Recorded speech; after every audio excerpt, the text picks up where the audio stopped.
우리 같이 말씀을 봅니다. 사도행전 2장 37절부터 40절까지의 말씀, 우리 같이 한번 한 목소리로 봉독합니다. 같이 시작. 그들이 이 말을 듣고 마음에 찔려 베드로와 다른 사도들에게 물어 이르되, 형제들아, 우리가 어찌할꼬 하거늘. 베드로가 이르되, 너희가 회개하여 각각 예수 그리스도의 이름으로 세례를 받고 죄 사함을 받으라. 그리하면 성령의 선물을 받으리니 이 약속은 너희와 너희 자녀와 모든 먼데 사람 곧 주 우리 하나님이 얼마든지 부르시는 자들에게 하신 것이라 하고, 또 여러 말로 확증하며 권하여 이르되, 너희가 이 패역한 세대에서 구원을 받으라 하니. 아멘, 아멘. 이 말씀이 우리 모두에게 이미 성취되어진 줄로 믿습니다. 오늘 제목은 우리가 어찌할꼬라는 제목으로 같이 말씀을 나누길 소망합니다. 이제 3월달이 시작되면 사랑방도 개강이 되고요, 그리고 또 제자훈련부도 개강이 돼서 모든 이제 우리의 영적인 활동들이, 교회 활동들이 본격적으로 시작되어집니다. 지금도 계속되어지고 있지만 본격적으로 시작되어지면서 나가는데, 그래서 제자훈련부 또 이제 시작되어져야 되기 때문에 이제 저도 이제 사랑제자반, 믿음, 소망, 사랑이죠. 사랑제자반에 강사로 활동하고 있어서 이제 제자훈련부가 시작되기 전에는 이제 다 같이 제자들을 만나서 이제 지원한 분들을 면담을 합니다. 한 분 한 분씩. 저는 이제 개별 면담으로 한 분에 1시간 정도씩, 40분에 1시간 정도 이렇게 만나서 대화를 나누면서 어떤 의미를 가지고 제자훈련부에 임하게 되었는지, 그리고 또 어떻게 지내오셨는지, 신앙 상황은 어떠신지, 또 마음의 소망은 무엇인지, 이런 것들을 이제 나누면서 시간을 갖는데 궁금한 게 좀 있어서요, 한 형제님에게 이런 질문을 했습니다.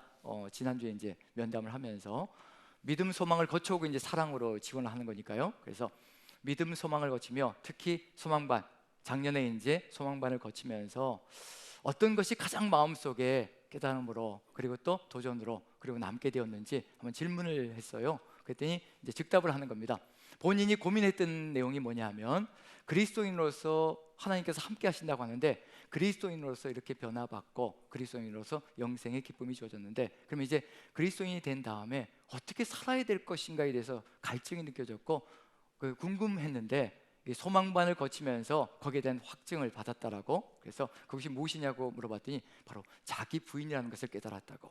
자기 부인을 배우면서 이게 바로 그리스도인으로서 평생을 걸어가야 될 삶의 길이구나 라는 것을 깨닫고 이제 확증을 얻어서 그 길로 걸어가고 있다라고 이야기를 하는 소리를 들으면서 맞다, 예수님께서 우리에게 말씀하여 주시길, 나를 따르는 자들은 자기를 부인하고 자기 십자가를 지고 나를 따를 것이니라고 말씀해 주셨다는 점에서, 결국은 평생의 길이 자기를 부인하고 자기 십자가를 지고 예수님의 길을 따라가는 것이라는 점에서 오늘 이 질문도 마찬가지가 아닐까 싶습니다. 우리가 어찌할꼬라고 질문을 할 때 우리도 그런 질문을 해본 적이 있고요, 또 다른 사람들이 우리에게 또 질문할 수도 있습니다. 우리가 어찌할꼬, 어떻게 살아가야 될 것이며 무엇을 해야 될 것인가, 이런 질문을 할 때 우리는 어떤 대답을 할 것인가, 이 살아가야 될 그 과정들이 무엇이며 또 어떻게 걸어가야 될 것인가를 어떻게 대답할 수 있을 것인가.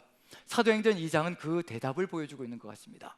이 장에 성령께서 강림하신 다음에 우리가 살아가야 될 길을 아주 초점을 맞춰서요, 정확하게 단 한 장으로, 요약판으로 보여주고 있는 것이 바로 사도행전 2장이라는 생각이 듭니다. 우리 모두는 아마 대부분 여기에 이미 성령께서 임재하시는, 하나님이 함께 하시는 삶을 살아가고 있는 줄로 믿습니다. 살아가고 있다면 이제 어디로 걸어가면 어떻게 걸어가야 될 것인가, 어찌할 거라는 이 대답 속에, 이 질문 속에 우리가 어떤 대답을 가져야 될 것인가, 그리고 지금 우리는 어떤 삶을 살아가고 있는가 한번 비교도 하면서 나아가면 좋지 않을까라는 생각이 듭니다. 성령께서 강림하시자마자요, 가장 먼저 일어난 것이 뭐냐면 베드로가 11 사도와 서서 선포하는 겁니다. 설교하는 내용이었거든요. 가장 먼저 설교한 내용이 무엇이냐면 그게 바로 복음이고 그게 바로 구원이라는 얘기거든요. 그 구원과 복음의 선포를 지난주에 같이 나눴습니다. 바로 복음 팔찌, 5가지 순서로 나가는 그 복음 팔찌, 그게 베드로가 가장 먼저 사도들의 대표로 선포한 내용이거든요. 우리의 삶 속에서는 이미 그것이 이루어졌다고 확신합니다. 그 복음이 무엇인가, 구원이 무엇인가, 우린 구원이 무엇입니까? 라고 질문하면 이런 대답을 할 수가 있거든요. 예수 믿고 천국 가는 것, 이렇게 간단하게 대답할 수가 있습니다. 하지만 그건 굉장히 단순화시킨 이야기고요, 복음은 그것 이상을 가지고 있다는 것, 그걸 우리가 안다면 걸어가야 될 길이 무엇인가도 보이지 않을까라는 생각이 듭니다. 베드로가 선포를 했는데 거기에 무슨 내용이 들어가 있었던가? 지난주에 나눴던 거, 하나님께서 우리를 향하여 놀라운 계획을 가지시고 그 놀라운 계획을 이루어 주시려고 우리에게 그 찬란한 인생을 허락해 주시려고 우리를 창조하셨는데 인간의 죄 때문에 모든 것이 다 망가진 거죠. 그래서 예수 그리스도의 그 십자가, 이 땅에 오셔서 그 십자가로 말미암아 우리를 구원해 주시고 그 놀라운 영광을 우리에게 입혀 주시려고, 그 영광스러운 나라를 우리에게 보여주시려고, 살게 하시려고 십자가 지시고 우리 구원의 길로 이끌어 주셨습니다. 우리를 구원의 길로 이끌어 주셨고 보혈의 공로로 구원해 놓으신 다음에 우리가 우리 스스로의 힘으로는 그 영광스러운 나를 만들어 갈 수가 없거든요. 그래서 부활하시고 승천하신 다음에 성령으로 내주하신 거지요. 성령으로 내주하셔서 무엇이 되어 주셨는가? 우리의 주와 그리스도가 되셨다고 얘기합니다. 그게 저번 주에 설교 내용이었거든요. 우리의 주와 그리스도가 되셨다. 이 얘기는 무슨 얘기냐면요, 예수님께서 우리의 주권자가 되시고 왕이 되셔서 우리의 삶을 이끌어가지 않으신다면 우리는 그 찬란한 아름다운 삶을 살아갈 수가 없다는 얘기거든요. 지금 우리가 어떠한 삶을 살아가고 있는가, 어떤 길을 걸어가고 있는가, 누가 우리의 왕이고 누가 우리의 주권자인가에 따라서 우리는 살아가는 삶이 다를 겁니다. 그 선포가 지난주에 이루어졌습니다. 우리에게 십자가의 보혈의 공로로 구원을 이루어 주신 것은 우리에게 그 영광스러운 아름다운 나라를 우리에게 살게 만들어 주시려고, 그 영생을 지금 이 순간부터 살아가게 만들어 주시려고 그 같은 역사를 이루어 주셨다는 거. 그래서 주가 되시고 왕이 되셔서 우리의 주권자가 되셔서 오셨다는 것, 그 선포가 이루어졌습니다. 그 선포가 이루어지자마자 이제 백성들의 입에서 뭔가 소리가 나오기 시작하는 거죠. 같이 한번 오늘 본문을 같이 한번 봤으면 좋겠습니다. 본문을 좀 다시 한번 더 보여주시죠. 37절을 제가 읽습니다. 그 선포를 들은 다음에 반응이 나타나기 시작하는 거죠. 반응이 들려옵니다. 제가 한번 읽습니다. 그들이 이 말을 듣고 마음에 찔려 베드로와 다른 사도들에게 물어 이르되 형제들아 우리가 어찌할꼬 하거늘. 복음이 들려지면요 반응이 나타나게 되어 있습니다. 어떤 반응이든지, 부정이든지 긍정이든지 혹은 거부이든지 또한 받아들임이든지 두 가지의 반응이 나타납니다. 그런데 감사하게도요, 복음이 선포되고 구원의 역사가 선포되어지고 이와 같이 놀라운 역사가 우리에게 미래로 주어져 있다라고 얘기할 때 그때 사람들이 듣고 반응을 보이기 시작합니다. 마음에 찔려라고 되어 있습니다. 양심의 가책을 느끼는 거죠. 어떤 사람들은 양심의 가책을 느낄 수도 있고요, 어떤 사람들은 거부할 수도 있습니다. 양당의 결정이 나는 거죠. 지금 여기에 앉아있는 우리들은 양심의 가책을 느끼고 우리가 어찌할꼬, 어떻게 하여야 그 길을 걸어갈 수 있을 것인가, 그것을 질문하고 있는 중이거든요. 그래서 베드로가 선포한 겁니다. 베드로가 이르되 너희가 회개하여 각각 예수 그리스도의 이름으로 세례를 받고 죄사함을 받으라. 그러면 성령의 선물을 받으리니. 어디까지 이루어진 걸까요? 우리는 지금 여기까지 이미 회개가 이루어졌고요, 대부분들은 아주 새 가족이 아니시라면 이미 우리는 회개가 예수님께로 나아가는 삶이 이루어졌고요, 그리고 예수님의 이름으로 세례를 받았습니다. 세례를 받았다는 얘기는 이미 죄사함을 받았다는 의미가 되고요, 죄사함을 받으니까 무슨 일이 벌어지고 있는 중인가? 우리가 깨끗하게 의로운 존재로 예수 그리스도의 보혈의 공로로 의인이 되었습니다. 성령께서 우리 안에 내주하시자 성령의 선물이 9가지 열매가 맺혀지기 시작하는 역사가 펼쳐진다는 것. 지금 현재 우리는 여기까지 와 있는 분들이 대부분일 겁니다. 그리고 이러한 삶을 가지고 걸어가고 있는 중이고요, 제자 훈련에 들어오는 분들도 대부분들은 여기까지 이르려는 분들이 상당히 많이 있습니다. 그리고 질문하는 거죠. 우리가 도대체 무엇을 하며 살아가야 되겠습니까? 어디로 나가야 되겠습니까?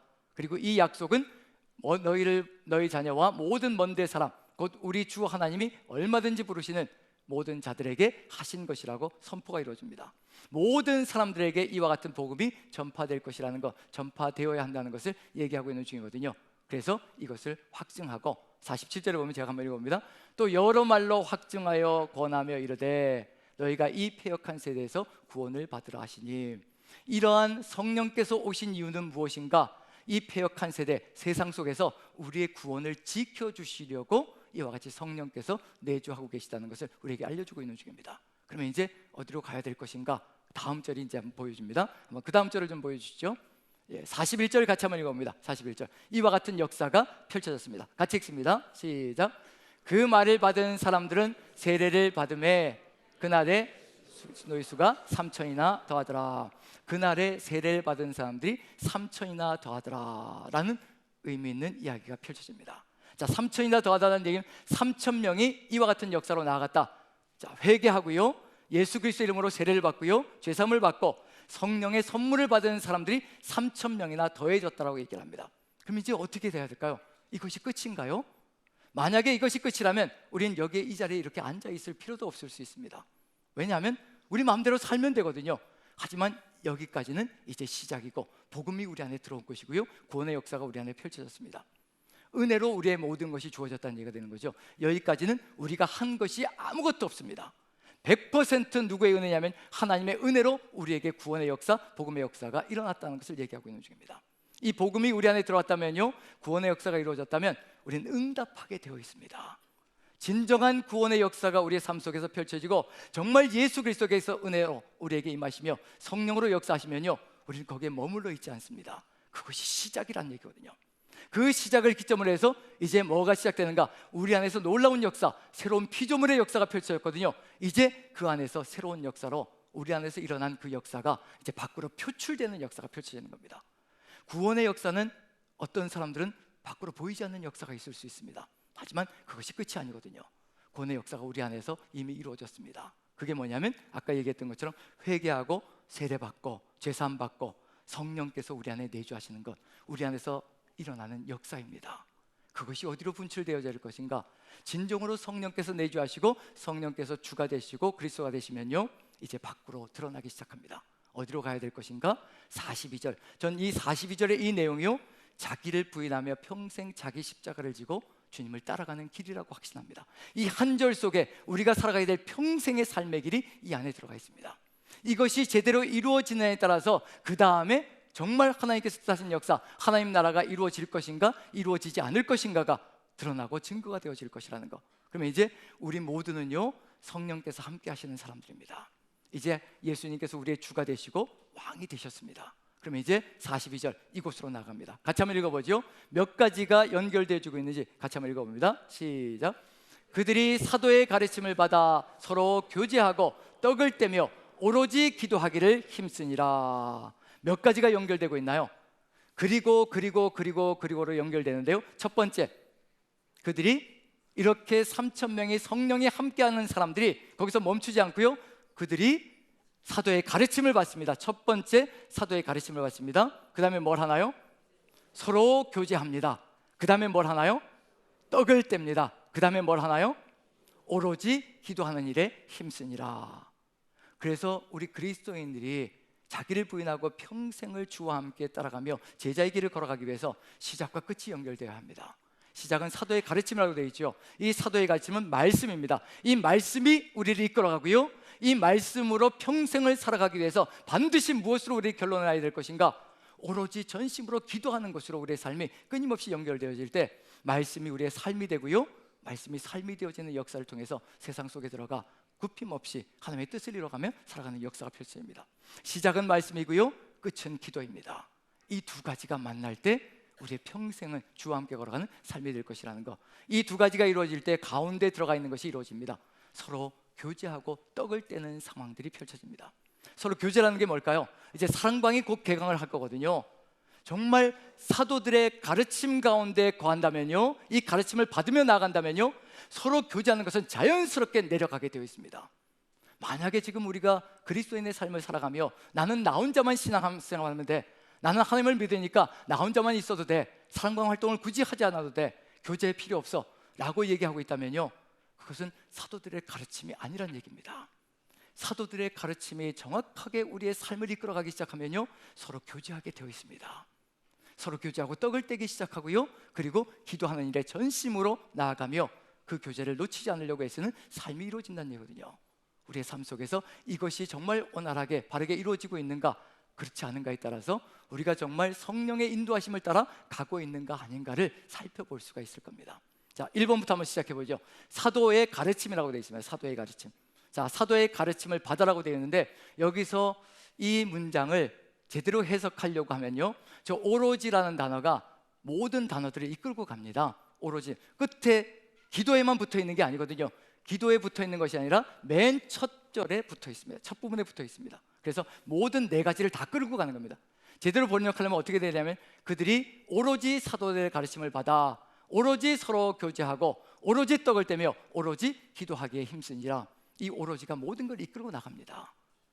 그렇다면 이제 우리가 어디에 전심전력을 해야 될 것인가, 그게 드러나는 거죠. 사도의 가르침을 받았다라는 단어도 좀 약하게 번역되어 있는데요, 본래 실제적으로 원문을 제대로 번역하면 단단히 붙어 있다라는 뜻입니다. 사도들의 가르침에 단단히 붙어 있어야 된다는 것을 의미하는 겁니다. 즉 말씀에 단단히 붙어 있지 않으면 무슨 일이 벌어지냐면 교제가 일어나지 않는다는 얘기입니다.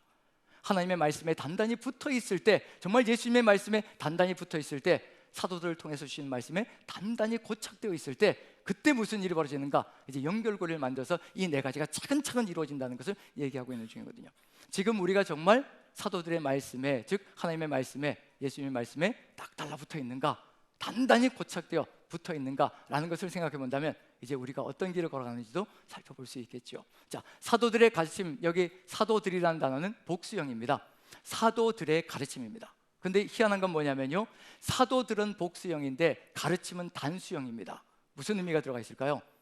사도들은 12명인데 이 12명이 복음을 전하는데, 말씀을 전하는데, 가르침을 전하는데 단수형으로 하나라고 되어 있습니다. 아무리 많은 사람들이 말씀을 전할지라도요, 그 말씀은 하나라는 의미를 가지고 있습니다. 12명의 사도들이 다른 이야기를 하는 것이 아니라, 다른 복음을 이야기하는 것이 아니라 똑같이 동일하게 오직 예수 그리스도의 말씀을 전하고 있고 한 마음이 되어서 그 뜻을 전하고 있다는 얘기가 되는 거죠. 우리에게도 역시 마찬가지입니다. 말씀은 하나밖에 없습니다. 목회자들이 여럿일지라도, 또 교구장님들, 순장님들, 그리고 장로님들, 정말 말씀을 전하는 분들은 다양하게 많습니다. 아무리 많은 사람이 말씀을 전할지라도 가르침은 단 한 가지입니다. 이 가르침에서 통일되어질 때 무슨 일이 벌어질 것인가? 올바른 교회가 되고 하나로 나아가는 가르침의 역사, 교제의 역사가 펼쳐질 것이라는 것을 알려주고 있는 중이거든요. 사도들의 가르침을 받아서 나아가고 있다. 자, 사도들의 가르침, 예수 그리스도의 말씀을 증거하는 것인데요, 이것이 어떻게 이끌어갈 수 있을 것인가? 예수님께서 말씀하신 것이 있죠. 너희가 나를 사랑하면 내 계명을 지킬 것이라고 말씀해 주셨습니다. 너희가 나를 사랑하면 내 계명을 지킬 것이라. 그런데 예수님의 계명, 새 계명이 무엇이든가요? 내가 너희에게 새 계명을 주노니 너희가 서로 사랑하라. 내가 너희를 사랑한 것처럼 너희도 서로 사랑하라. 십자가의 사랑을 얘기하고 있거든요. 내가 너희를 사랑한 것처럼요, 예수님께서 십자가의 그 사랑으로 자신의 모든 것을 다 내어주어서 사랑한 것처럼 너희도 서로 사랑하라고 말씀해 주셨습니다. 그럼 우리가 걸어가야 될 삶의 길이 무엇인가? 가르침의 핵심이 무엇인가? 이 사랑이 우리 안에 가득히 들어 찬다면 우리가 걸어가야 될 길은 분명히 드러나는 거죠. 이 사랑을 그대로 이루어가며 나아가는 삶의 역사가 펼쳐질 것이라는 거. 그런데 우리가 말씀을 들으면서 어떤 자세를 가지고 듣냐에 따라서 달라질 수가 있습니다. 이 강단에서 쏟아져 나가는 말씀을 하나님의 말씀으로 받을 것인가, 아니면 사람의 말로 받을 것인가? 사람을 통해서 주어지는 말씀이기 때문에, 말이기 때문에 이것을 다 액면그대로 다 받아들일 것인가, 그런 갈등이 느껴지기 시작하거든요. 이 갈등은 우리만 느끼고 있는 것이 아니라 이미 이스라엘 민족도 느끼고 있었던 갈등입니다. 하나님께서 이스라엘 민족을 구원하시고요, 출애굽의 역사를 일으키셨죠. 놀라운 구원의 역사거든요. 이집트에서 탈출하는 겁니다. 세상 속에서 끄집어내신 거거든요. 구원의 역사가 펼쳐졌습니다. 만약에 애굽에서 벗어나는 것만이 구원이고 세상 속에서 벗어나는 것만이 구원이라고 한다면요, 이스라엘 민족은 그저 애굽에서 탈출한 것만으로 끝내야 될 겁니다. 근데 그렇지 않거든요. 하나님께서 이스라엘 민족을 애굽에서 끄집어내셔서 구원의 역사를 일으키신 다음에 그게 시작점입니다. 구원은 계속 연결되고 있는 중이거든요. 신의 산으로 데려가셔서 말씀을 주십니다. 무슨 얘기일까요? 이 말씀대로 살지 않으면 절대로 구원 역사를 완성시켜 갈 수 없다는 것을 의미하고 있는 중이거든요. 우리가 세상 속에 들어가서 말씀 없이 살면요, 세상과 똑같은 삶을 살아갈 수밖에 없습니다. 이스라엘 민족을 구원하신 다음에, 애굽에서 끄집어내신 다음에 그것이 구원의 끝이 아니라 구원의 시작일 뿐이고요, 신의 산에 와서 말씀을 받아야, 그 말씀대로 가나안 땅에 들어가서 살아가야 그 가나안 땅이 하나님의 땅으로 변화될 수 있다는 것, 그것을 아시기 때문에 신의 산에서 말씀을 주시는데요, 하나님의 말씀이 얼마나 위대하고 전능하다는 것을 알려주시기 위해서 신의 산에서 직접 하나님께서 말씀하십니다. 십계명을 주시는데 하나님께서 직접 선포하시는 겁니다. 만약에 이 자리에서요, 인생인 제가 아니라 하나님께서 직접 말씀을 선포하신다면 어떤 일이 벌어질까요? 어떤 일이 벌어질까요? 이스라엘 민족이 그걸 들었습니다. 유일하게 그걸 들은 사람들입니다. 이스라엘 민족 9세대가 시내산에서 직접 하나님께서 호령하시는 그 선포의 말씀을 들었습니다. 십계명 10가지가 선포되어진다며 이스라엘 민족이 모세에게 와서 호소하는 겁니다. 더 이상 절대로 하나님이 우리에게 직접 말씀하시지 말게 해주십시오. 우리가 두려워서 죽을 것 같습니다. 당신이 가서 하나님께 들으시고 우리한테 알려주십시오. 우리가 그럼 순종하겠습니다. 하나님 우리에게 더 이상 말씀하지 말게 하십시오. 우리가 죽을까 두렵습니다. 죽을 것 같습니다. 하나님이 직접 말씀하신다는 건요, 이건 정말 공포이고 두려움이 될 수도 있습니다. 오스왈드 체인버스라는 그 목사님이 이런 얘기를 한 적이 있습니다. 하나님은 나의 최고목이라는 책에서요, 이런 얘기를 했는데, 바로 이스라엘 민족의 이 이야기가 어떤 의미를 가지고 있는 것인가, 하나님이 말씀하시는 것과 사람이 말씀하는 것, 우리가 어떤 태도를 가질까, 거기에 대해서 아주 적나라하게 얘기해 줄 부분이 있어서 같이 한번 읽어보려고 합니다. 한번 읽으면서 우리의 마음 자세는 어떠한지 한번 살펴봤으면 좋겠습니다. 제가 한번 읽어볼게요. 당신이 우리에게 말씀하소서, 그러나 하나님이 직접 우리에게 말씀하시지 말게 하소서. 이스라엘 민족의 고백이었거든요. 거기에 대해서 오스왈드 체인버스 목사님이 이런 이야기를 합니다. 우리는 주의 종의 음성은 듣고 싶어 하지만 하나님의 음성은 거부합니다. 우리는 사람들의 간증을 듣는 것은 좋아하지만 하나님께서 우리에게 친히 말씀하시는 것은 싫어합니다. 하나님께서 우리에게 직접 말씀하시는 것을 왜 그토록 두려워합니까? 하나님께서 말씀하시면 그 말씀에 순종하든지 불순종하든지 양자택일을 해야 하기 때문입니다. 그러나 주의 종을 통해 들으면 우리는 하나님의 명령으로 듣기보다 그것은 비록 하나님의 진리처럼 들리기는 해도 이미 당신의 생각이겠지요, 아마 당신의 생각이었죠 하고 말할 수도 있기 때문입니다. 우리가 사람을 통해서 하나님께서 말씀하실 때 우리는 어떤 마음으로 말씀을 듣나요? 하나님의 말씀으로 들으십니까? 아니면 저건 저 사람의 생각일 거야 라는 말로 희석시켜 버리시나요? 만약에 목회자를 통해서라든가 어떤 순장님을 통해서라든가 말씀이 증거되어질 때 저건 그냥 사람의 말일 뿐이야 라고 이야기한다면요, 우리는 듣지 않아도 됩니다. 그게 우리의 합리화가 될 수가 있다는 얘기거든요. 하지만 하나님께서는 사람을 통하여 지금도 역사하고 계시고 사람을 통하여 말씀을 들려주고 있는 중입니다. 그 말씀을 어떻게 들으며 나아갈 것인가? 사도들의 가르침을 들었다, 사도들의 가르침을 단단히 붙들었다 라고 얘기할 때 정말 사도들의 가르침을 하나님의 말씀으로, 예수 그리스도의 말씀으로 그대로 받들며 그 말씀을 그대로 붙들고 나아가는 삶이 이루어진다면요, 우리는 서로 사랑할 수밖에 없습니다. 주님의 그 은혜가 우리 안에 가득 들어차 있기 때문에, 주님께서 우리에게 베푸시는 그 역사가 사도들의 선포를 통해서 울려 퍼지고 있기 때문에 오늘 찬양들을 통하여서 울려 퍼진 그 하나님을 향한 찬양, 그것도 역시 마찬가지로 십자가를 통하여 우리의 모든 죄를 사해 주시고 우리를 구원해 주셨다는 고백이 들어갔거든요. 은혜를 선포한 겁니다. 그 은혜가 우리 안에 가슴 절절하게 넘쳐 있다면요, 이제 사도들의 가르침, 오직 주의 뜻을 받들어 나가길 소망하는 그 사도들의 가르침을 단단히 붙들고 나가는 역사가 펼쳐질 겁니다. 이 사도들의 가르침이 우리 안에 가득 들어차면요, 이제 어디로 넘어갈 것인가? 서로 교제하는 길로 나아가게 되어 있습니다. 우리가 지금 삶을 통하여서 서로 교제하는 길로, 그 교제가 정말 아름답게 주의 은혜 가운데 이루어지고 있는가 아니냐에 따라서 내가 지금 하나님의 말씀을 정말 단단히 붙들고 가고 있는 중인가 아닌가가 결정되어질 수 있다는 겁니다. 보여질 수 있다는 겁니다. 하나님이 나에게 말씀하셨고 나는 하나님의 말씀을 따라 살아가고 있습니다. 그러니 공동체에서 교제하지 않아도 됩니다. 아니요, 우리 예수님께서 12명의 제자를 모으셨고요, 그 12명의 제자와 교제하시면서 그 제자들에게 주의 말씀을 더 깊이 증거하셨고 하나로 교제하며 사랑을 가르쳐 주셨습니다. 그걸 이미 보여주셨다는 얘기는 뭐냐면요, 우리도 그 길을 걸어가는 것이 당연한 삶이라는 것을 알려주고 있는 중이거든요. 그 교제가 어떻게 이루어질 것인가? 코이노니아거든요. 성김의 교제는 두 가지로 연결되어집니다. 두 가지로 나가게 되어 있습니다. 첫 번째는 뭐가 될 것이냐면 서로 깊이 사귀는 관계로 나갈 것이라는 얘기거든요. 먼저 주님과 함께 깊이 사귄 사람이, 그 사랑을 누린 사람이 공동체 속에서 그 사랑을 증거하는 역사가 펼쳐질 겁니다. 자, 예수님의 제자 중에서 가장 예수님의 사랑을 뜨겁게 받은 사람이 누구일까요? 사도들 중에 혹시 못 들어보셨나요? 네, 사도 요한이라고 얘기를 하죠. 예수님의 사랑하는 제자라고 이렇게 표현하고 있잖아요. 그 정도로 예수님과 긴밀한 사랑을 누렸던 사람이기도 합니다. 그래서 레오나르도 다빈치가 마지막 만찬을 그렸을 때 어떤 걸로 그렸을까요? 예수님 옆에 사도 요한이 있는데요, 어떤 모양으로 그렸을까요? 나중에 한번 그림을 보십시오. 한번 인터넷 찾아서 그림을 보십시오. 여자 모양으로 사도 요한을 그려놨습니다. 머리 길게요, 이렇게 늘어뜨리면서 여자 모양으로. 왜냐하면 사랑하는 자니까 아마 여인이었을 수도 있겠다라고 다빈치가 생각했던 것 같습니다. 그건 오해인 거죠. 그 정도로 예수님과 사도 요한은 긴밀한 사랑을 누렸던 관계였습니다. 그리고 예수님의 사랑하는 제자라는 표현을 들었고요. 그 예수님의 사랑하는 제자 요한이 요한 1서를 썼습니다. 그 요한 1서에 어느 정도로 긴밀하게 교제를 누렸는지 그걸 보여주고 있는 거거든요.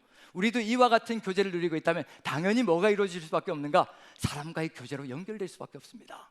그 기쁨을 알거든요. 그래서 요한 1서 1절을 한번 보시면요, 1절부터 한번 4절까지인데요, 자 1절을 한번 읽어보죠. 이게 사도 요한의 고백입니다. 어느 정도로 긴밀했는지 같이 한번 읽어보죠. 시작. 태초부터 있는 생명의 말씀에 관하여는 우리가 들은 바요, 눈으로 본 바요, 자세히 보고 우리의 손으로 만진 바라. 생명의 말씀이 육신이 되어서 이 땅에 오셨는데 자기 옆에 있었다는 겁니다. 그 옆에 있는 그분을 얼마나 영광스럽게 누렸는지 이렇게 2절에 그걸 표현하고 있거든요. 우리가 생명의 말씀에 관하여 우리가 들은 바요, 들은 걸로 끝나지 않았습니다. 우리가 눈으로 보았다는 겁니다. 직접 눈으로 목격했다는 겁니다. 말씀이 육신이 된 것을 직접 목격했다는 겁니다. 그 감동이 얼마나 생생했겠습니까? 그 감동을 그대로 표현하고 있는 중입니다. 우리가 눈으로 본 바요, 자세히 보았다는 겁니다. 자세히 보고 손으로 만져봤다는 겁니다. 그 사랑을요, 그 예수님을요. 그러니 그 끈끈함이 얼마나 컸을 것인가. 우리도 만약에 12명의 제자 중에 한 명이 되어서 예수님과 같이 동고동락하며 3년을 살아갔다면 그 영광스러움이 얼마나 컸을 것인가. 저도 간간히 그런 호소를 할 때가 있거든요. 그때 제자들은 참 좋았겠습니다. 주님, 저는 주님을 보지도 못했는데, 근데 그 제자들은 3년 동안 주님을 이렇게 듣고 눈으로 보고 자세히 보고 손으로 만진 이런 영광스러운 삶을 살았습니다. 얼마나 좋았겠습니까? 저도 그렇게 해주셨으면 참 좋겠습니다. 예, 그렇게 살아가고 있는 중인데 보여주실지 모르겠지만 어쨌든 2절로 넘어가면요, 같이 한번 읽어보죠. 같이 시작. 이 생명이 나타내신 바 된지라 이 영원한 생명을 우리가 보았고 증언하여 너희에게 전하노니 이는 아버지와 함께 계시다가 우리에게 나타내신 바 된 이시니라. 두 번째 절로 나갈 수밖에 없습니다. 이렇게 좋으신 분을 증거하지 않고는 배길 수가 없는 것이 바로 예수님과의 깊은 사귐의 관계 속에 있는 사람들입니다.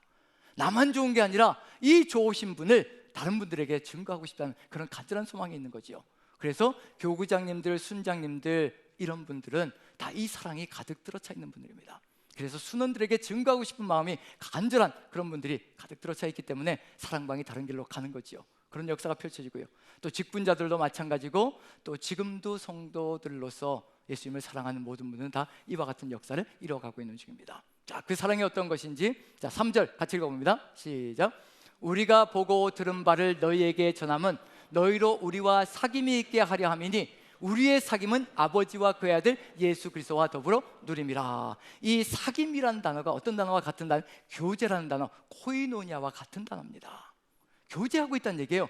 먼저 예수님과 깊은 교제를 누리게 되니까 이 교제를 전하고 싶다는 겁니다. 그런데 이 교제는 누구와의 사귐이냐면 바로 예수 그리스도와 우리와 사귀고 있는 이 간절한 이 깊은 관계를 너희들에게도 전하고 싶다는 그런 간절한 소망입니다.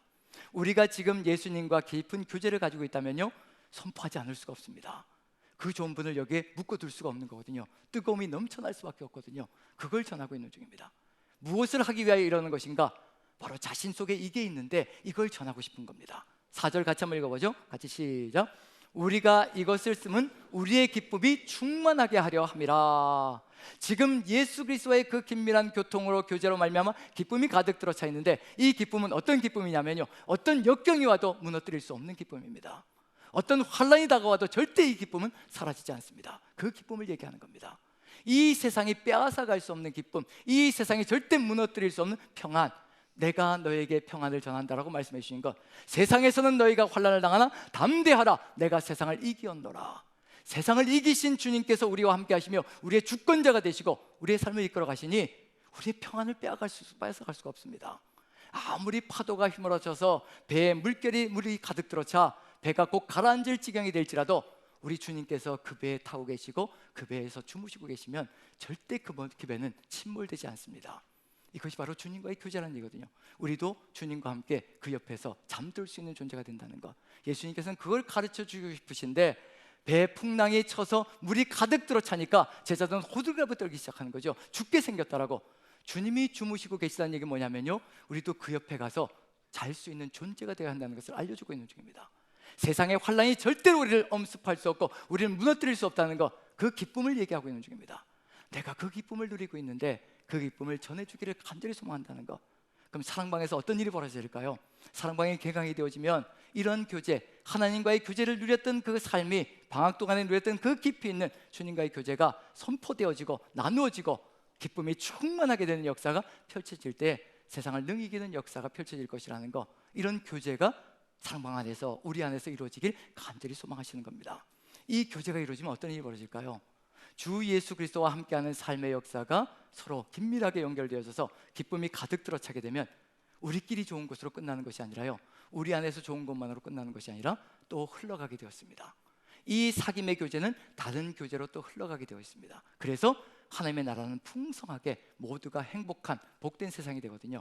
자, 고린도후서 8장을 한번 보시죠. 이 사귐의 교제 코이노니아가 어디로 연결되어지는지, 이렇게 주님 은혜 안에서 기쁨을 누리는 교제가 이루어지면요, 여기로 연결되어집니다. 자, 고린도후서 8장 1절 한번 읽어보죠. 1절 같이 읽습니다. 시작. 형제들아, 하나님께서 마게도냐 교회들에게 주신 은혜를 우리가 너희에게 알리노니. 마게도냐 교회에 주신 은혜를 알리겠다라고, 마게도냐는 빌립보 교회를 비롯하여서요, 그 마게도냐 지역에 있는 교회들을 이야기하는 겁니다. 그 은혜, 그 교제가 얼마나 긴밀한지, 어떤 삶을 살아가고 있는지 한번 보시죠. 2절입니다. 이와 같은 역사가 펼쳐지고 있습니다. 그 교회들 안에서 같이 읽습니다. 시작. 환난의 많은 시련 가운데서 그들의 넘치는 기쁨과 극심한 가난이 그들의 풍성한 연보를 넘치도록 하게 하였느니라. 기쁨이 사라지지 않습니다. 이게 같이 갈 수가 없는 단어거든요.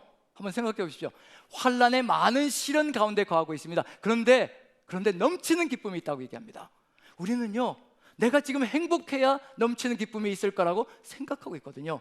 근데 신앙은 그렇지 않다는 겁니다. 믿음의 사람은 절대 그렇지 않다는 겁니다. 하나님이 함께하는 사람은 다르다는 얘기입니다. 환난이 극심하고 시련이 많을지라도, 그 가운데 거할지라도 넘치는 기쁨이 가득히 들어차는 것이 바로 신앙인의 모습이라는 걸 얘기하고 있는 중이거든요. 그리고 또 극심한 가난이 있습니다.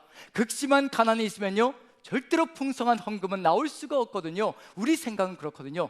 부유해야 낼 수 있고 나눌 수 있고, 부유해져야 풍성한 헌금이 나올 수가 있는데 그렇지 않다고 얘기합니다.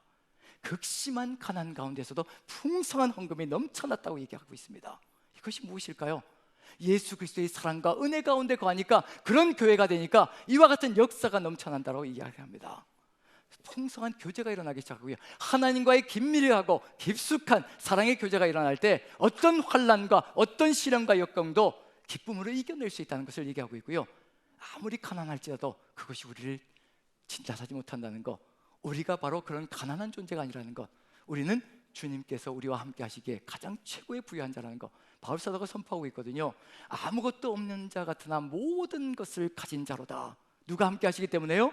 바로 하나님께서 우리의 주가 되시고 우리의 삶을 이끌어 가시는 존재가 되기 때문에, 내 손에 쥐어진 것이 나를 재단하는 것이 아니라 아무것도 없을지라도 전능하신 하나님, 모든 것을 다 가시진 하나님께서 나의 주가 되셔서 내 삶을 이끌어 가시니 나는 모든 것을 가진 자로다. 내가 가진 것이 얼마나 작든지 크든지 상관없이 이것을 다 내어드릴 수 있는 그 믿음을 가질 수 있는 것, 주와 함께 교제하며 나아갈 때요, 그 사랑이 얼마나 엄청난 것인지 깨달을 때요, 이런 삶이 가능해진다는 것을 얘기하고 있는 중입니다. 거기에 덧붙여서 어떻게 하고 있나요? 3절을 같이 한번 읽어보겠습니다. 같이 시작. 내가 증언하노니 그들이 힘대로 할 뿐 아니라 힘에 지나도록 자원하여 라고 되어 있습니다. 힘대로 하자고 하잖아요. 우리가 있는 대로 하자라고 하잖아요. 그런데 그렇지 않다는 겁니다. 힘에 지나도록 하고 있다는 겁니다. 그것도 원함을 따라서 자신들이 자원하여 하고 있다는 얘기거든요. 이게 무슨 얘기일까요? 우리에게 믿음이 충만하게 사도들의 가르침 가운데 착 달라붙어서 오직 말씀 가운데 거하며 그 말씀을 삶으로 여기며 생명같이, 생명의 말씀으로 사도 요한같이 여기며 걸어간다면요, 우리가 가지고 있는 것은 아무것도 아니라는 겁니다. 우리를 통해서 하나님은 전능하시게 역사할 수 있다는 것, 우리는 통로밖에 안 된다는 것, 하나님의 모든 것이 통과할 수 있는 통로가 되게 우리를 다 내어드리는 그 순간에, 주님과의 교제가 이루어지는 그 순간에요, 우리를 통하여서 놀라운 역사가 펼쳐진다는 겁니다. 아무것도 없는 자 같은데 모든 것을 가진 자가 되어서 하나님의 뜻을 이루어가는 역사가 펼쳐진다는 것, 우리가 가지고 있는 이성적이고 합리적인 생각은요, 신앙 안에서 모두가 다 무너져야 합니다. 깨져야 합니다. 산산조각 내야 합니다. 우리가 재정을 설립하고 나아갈 때 눈에 보이는 것만 가지고 이것밖에 없으니까 이것밖에 안 된다라고 나아가는 믿음이 있다면요, 우리는 이미 신앙을 다 부서뜨리고 있는 중입니다. 하나님이 어떤 분인지를 깨닫지 못하고 있는 중이거든요. 저는 그런 이야기가 들릴 때마다 우리가 정말 믿음 가운데 거하고 있고 전능하신 하나님이 지금 우리를 통하여서 역사하고 계시는 중인가? 왜 눈에 보이는 것만이 다라고 생각하며 나아가고 있는 중인가? 우리가 지금 가지고 있는 것들이 얼마나 많습니까? 내어놓지 않을 뿐이지 우리가 가지고 있는 것이 얼마나 많습니까? 우리의 시간이 얼마나 많습니까? 우리의 건강이 얼마나 대단합니까? 그거 다 어디다 쓰려고, 그것 다 어디다 사용하려고 우리가 살아가고 있는 중입니까? 내 것은 다 챙겨놓고 그런 거 없다라고 이야기하며 이렇게 걸어간다면 하나님의 나라가 어떻게 설 수 있겠습니까?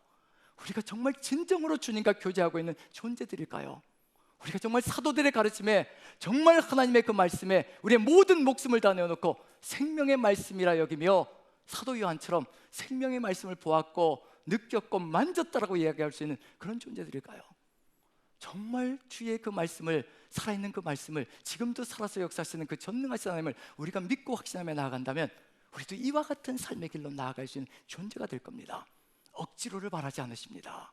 이스라엘 민족을 구원하시고 시내에서 말씀을 주시고요, 그리고 나를 위하여 성전을 지으라고 하실 때 절대로 억지로 내지 말게 하십니다. 자원하는 예물 외에는 절대로 받지 마라. 그게 하나님의 집이라. 하나님의 집은 하나님께서 기쁘고 즐거운 그 마음을 허락하심으로 우리가 그 마음 속에서 자원하여 기쁨으로 내어내는 것, 그것이 바로 하나님이 원하시는 겁니다. 여기서 그런 역사가 펼쳐지고 있는 중입니다. 그리고 4절 5절 같이 한번 읽어보죠. 이게 가능할 수 있는 이유가 어디 있을까? 4절 5절 같이 읽습니다. 시작. 이 은혜와 성도 섬기는 일에 참여함에 대하여 우리에게 간절히 구하니 우리 주 예수 그리스도의 은혜를 너희가 알거니와 부요하신 이로서 너희를 위하여 가난하게 되심은 그의 가난함으로 말미암아 너희를 부요하게 하려 하심이라. 4절 보시면요, 이 은혜와 성도 섬기는 일, 이 섬기는 일이라는 단어가 코이노니아, 교제라는 뜻입니다. 교제는 두 가지로 나간다고 말씀드렸죠. 긴밀하게 성도들과 사랑으로 하나 되어서 누리는 교제가 있고요, 그 교제가 풍성해지면 이 형제 자매들이 내 지체가 되기 시작하는 거예요. 내 몸이 되기 시작하는 겁니다. 그렇기 때문에 내가 가진 것을 다 내어서 교제하는 역사가 펼쳐지는 겁니다. 이 두 가지가 하나로 연합되어져야 진정한 교제가 이루어지는 겁니다.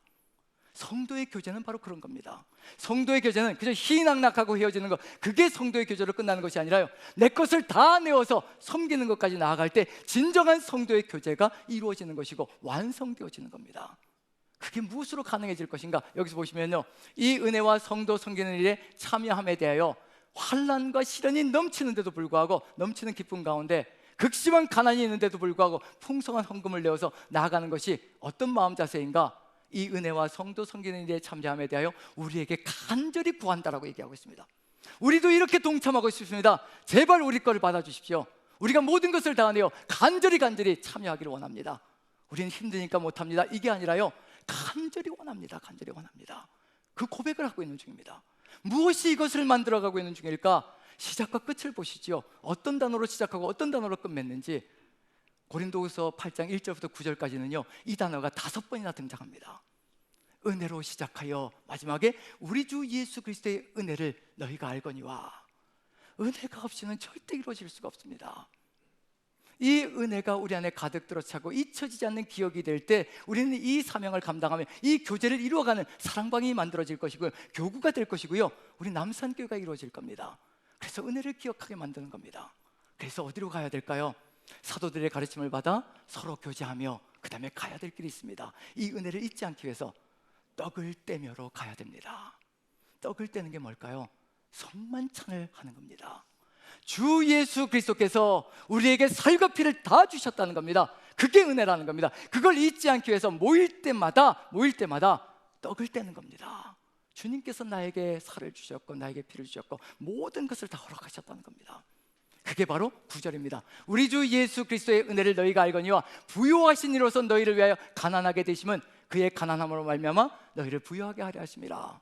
자신의 모든 것을 대환해주는 그 가난한 삶, 그것을 이루어 가심으로 말미암아 우리가 그 은혜를 가득히 채울 때 우리도 역시 마찬가지로 끊임없이 그 길을 걸어가는 것. 그래서 떡을 떼는 삶을 절대 멈추지 말아야 되는 것. 지금 우리의 삶 속에서요, 떡을 떼는 것이 분기별로 한 번씩 하다 보니까 잊어버리고 살아갈 때가 참 많습니다. 한 가지 여러분들에게 팁을 드리겠습니다. 제가 했던 방법인데 저도 다시 또 회복하려고 합니다. 하다가 잊어버리고 이렇게 되더라고요. 이스라엘 민족은 빵과 포도주가 일상적인 식사였습니다. 그렇죠? 일상적인 식사니까 모여서 떡을 떼기도 하고요, 또 집에 돌아가서 또 스스로 떡을 떼기도 하고요. 잊지 않는 겁니다. 그럼 이제 이렇게 하면 어떨까 싶습니다. 우리가 밥을 먹잖아요. 밥을 먹으면서 뭐라고 고백하면 될까요? 이것은 주님의 살입니다. 그리고 또 국을 마시면서 어떻게 하면 될까요? 이것은 주님의 피입니다. 너무 좋잖아요. 우린 밥과 국이 같이 가잖아요. 그래서 밥을 먹으면서 이건 주님께서 나에게 주신 살입니다. 국을 마시면서 이것은 주님께서 나에게 주신 피입니다. 그걸 삼시세끼로 한번 한다고 보십시오. 하루 세 끼를 그와 같이 기억하며 기념하며 나아간다면 평생 잊지 않으며 이 길을 걸어가고 이 교제의 삶을 이뤄갈 수 있는 존재가 될 것이라는 거, 한번 이걸 이루어가면 우리가 얼마나 멋지게 살아갈 수 있을까 한번 생각을 좀 들기 시작하고요, 그런 점에서 한번 이런 부분들을 한번 회복해 나가면 좋지 않을까라는 생각을 가져봅니다. 이렇게 해서 이 교제가 이루어지고 이렇게 성찬을 통해서 하나님의 뜻이 이루어질 때 어떤 역사로 이루어져 갈 것인가, 우리의 삶 속에서 이루어져 갈 것이 있겠죠. 이제 마지막에 이것으로 연결되어져 가면 우리의 삶은 끊임없이 하나님의 뜻을 이루어가는 역사가 이루어질 것이라는 거, 그게 바로 오로지 기도하는 일에 힘쓰니라. 예수님께서 겟세마네 동산에서 살과 피를 다 주시기 위해서 땀이 피가 되도록 쏟으셨습니다. 무엇 때문이냐면요, 이 잔을 내게서 옮겨 주시옵소서로 끝나는 것이 아니라 나의 원대로 마시고 아버지 원대로 하시옵소서. 자기 부인을 이루어가기 위해서, 자기 부인을 끝까지 이루어가기 위해서, 그리고 끝까지 아버지의 뜻을 이루기 위해서, 아버지의 말씀을 그대로 이루기 위해서 땀이 피가 되도록 쏟으시며 기도하셨다는 것, 우리의 삶 속에서 역시 마찬가지입니다. 기도하지 않으면요 절대 살아갈 수가 없습니다. 멈출 수밖에 없습니다. 제자들은 그 겟세마네 기도 동산에서 잠들어 있었거든요. 잠들어 있는 제자들은 절대 십자가로 갈 수가 없습니다. 자기 부인을 할 수가 없고요, 그리고 주의 뜻을 받들어 나갈 수가 없습니다. 그래서 끊임없이 우리의 삶 속에서 말씀과 기도로 나아갈 때 하나님의 뜻이 이루어지는 역사가 펼쳐질 것이라는 것, 이 네 가지가 우리의 삶이 되어질 때 이제 어떤 일이 벌어질 것인가, 사도행전 2장의 결론, 이런 교회가 만들어질 겁니다. 바로 하나님의 사도들의 가르침을 받고요, 그리고 서로 교제하고 떡을 떼며, 그리고 또 오로지 기도하는 일에 전념할 때 이런 교회가 서서 하나님의 뜻이 이루어지는 세상이 이루어질 것이라는 것 한번 보고 마치기로 하죠. 자, 사도행전 2장 44절부터 47절까지 같이 한번 천천히 읽어봅니다. 시작.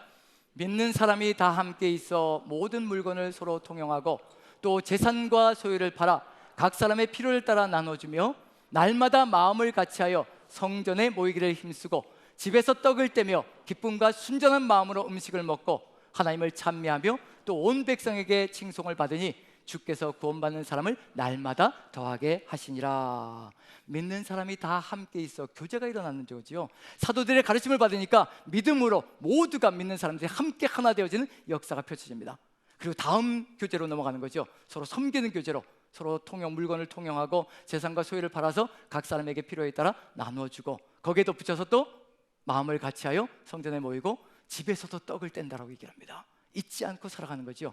끊임없이 주의 은혜를 기억하며 살아갈 때 우리는 이와 같은 공동체를 이루어가며 어떤 역사가 펼쳐질 것인가, 마침내 나가서 입술을 열어 전도하지 않을지라도 세상 사람들이 주의 백성이 어떤 백성인지 보고 하나님께 영광을 돌리고 그리고 주께로 나오는 역사가 펼쳐진다는 것을, 선교가 이루어지기 위해서는 우리가 삶을 제대로 살아가면, 이 네 가지의 길을 그대로 걸어가면 우리의 삶을 통하여서 하나님께서 놀라운 역사를 이루어간 그런 삶이 될 것이라는 것을 마음에 새기며, 우리가 살아가는 이 삶을 통하여 세상을 구원하는 하나님의 뜻이 이루어지길 간절히 축원드립니다. 우리 같이 한번 기도했으면 좋겠습니다. 한 목소리로 우리 같이 한번 기도합니다.